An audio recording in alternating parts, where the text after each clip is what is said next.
Quelles sont les qualités de tes défauts?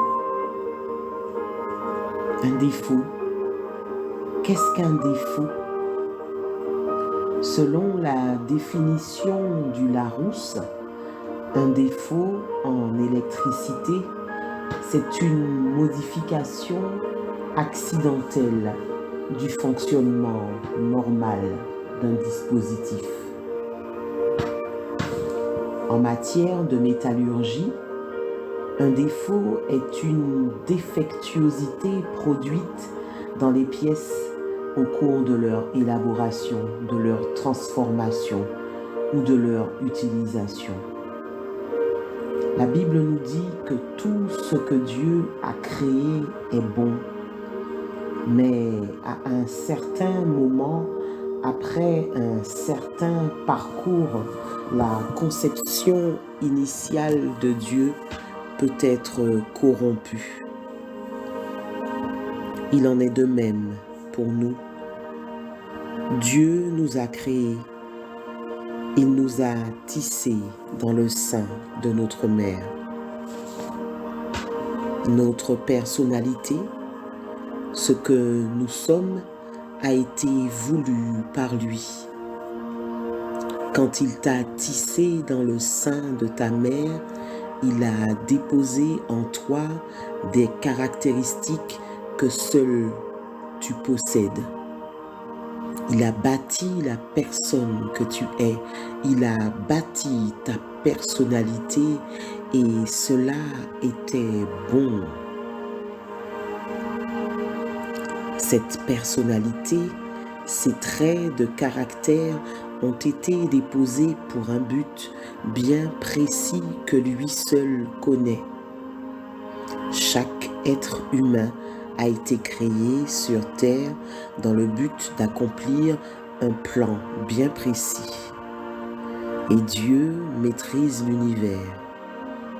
Les maillons du genre humain sont liés les uns avec les autres.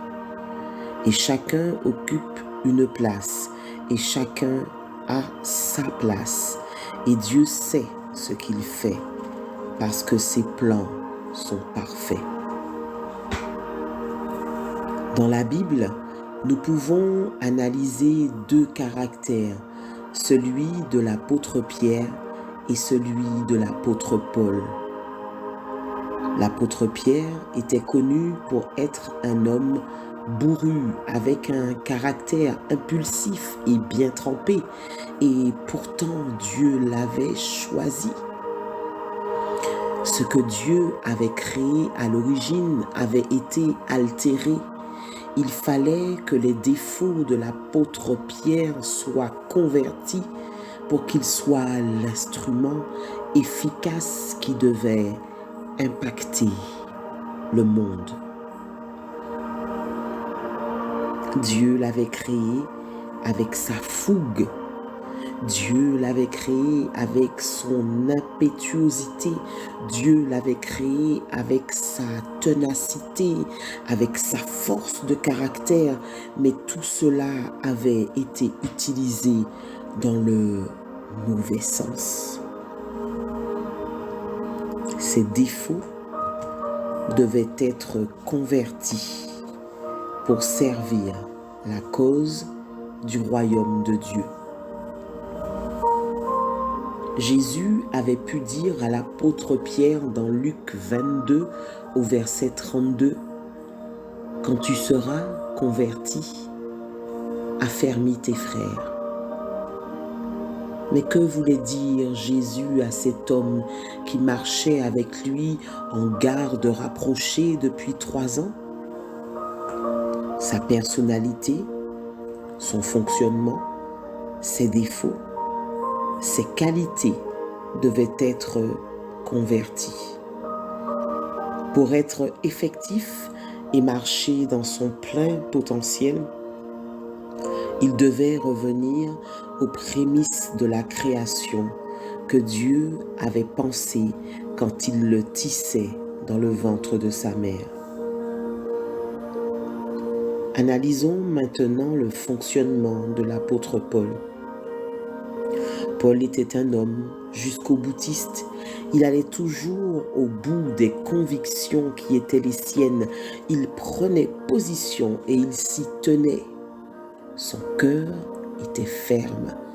Cet homme avait beaucoup étudié et il allait toujours au bout des choses qu'il commençait. Mais avant sa conversion, ses caractéristiques corrompues le menaient dans la mauvaise direction.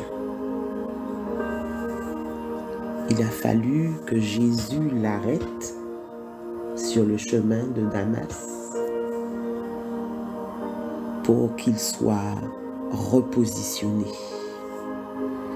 Tout comme l'apôtre Pierre, il devait revenir à l'homme intérieur que Dieu avait créé avant qu'il ne soit altéré par les blessures et les assauts de la vie.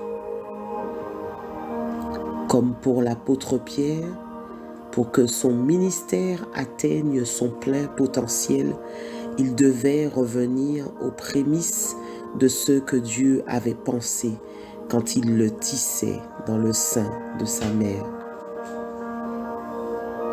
C'est une leçon de vie pour nous qui cherchons bien souvent à l'uniformisation des personnes. Chacun a été créé différent pour accomplir des tâches bien précises. Parfois, le caractère que nous avons est dû tout simplement à une modification que les assauts de la vie ont apportée. Il ne faut peut-être pas chercher l'uniformisation à tout prix, parce que Dieu a tout créé pour un but. Dieu a donné des dons pour l'édification de l'Église. Il sait quelle spécificité il t'a donné quand il t'a conçu dans le sein de ta mère. Et il te faut simplement revenir aux prémices de ce qu'il avait imaginé et pensé avant que tu ne subisses les assauts de la vie. Ta vie a un sens. Tu as été créé pour un but bien particulier et tu portes des traits de caractère qui serviront après ta conversion à la tâche à laquelle tu as été appelé depuis avant la fondation du monde. Alors, quelles sont les qualités de tes défauts? L'apôtre Pierre a gardé tout au long de sa vie sa fougue. Elle a tout simplement été mise au service du royaume de Dieu. Il en avait effectivement besoin pour faire front devant les sacrificateurs du temple. L'apôtre Paul a gardé tout au long de sa vie sa ténacité, son aptitude à aller jusqu'au bout dans ce qu'il entreprenait. À sa conversion, c'est ce même trait de caractère qui lui a permis d'endurer tout ce qu'il a enduré pour le Seigneur. Il avait besoin de cette ténacité tant décriée pour accomplir le ministère contre vents et marées. Et s'il n'avait pas été un jusqu'au boutiste, il n'aurait sans doute pas livré sa vie pour ses convictions. Alors, quelles sont les qualités de tes défauts?